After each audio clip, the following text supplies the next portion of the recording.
land og rike er det du driver med? Driv og driv, fru Blom. Jeg henger nå bare her, jeg.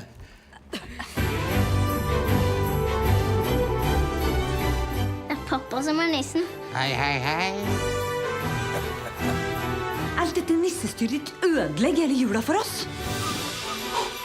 Blir det ikke jul, pappa? Jo. Nei!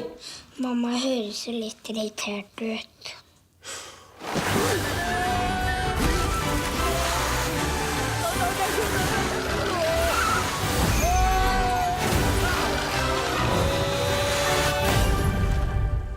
Hei, Snekker Andersen.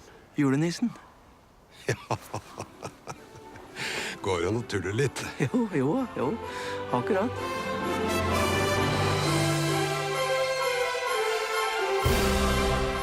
Om vi bytter nå, så går jeg åt unga dine, og du åt unga mine.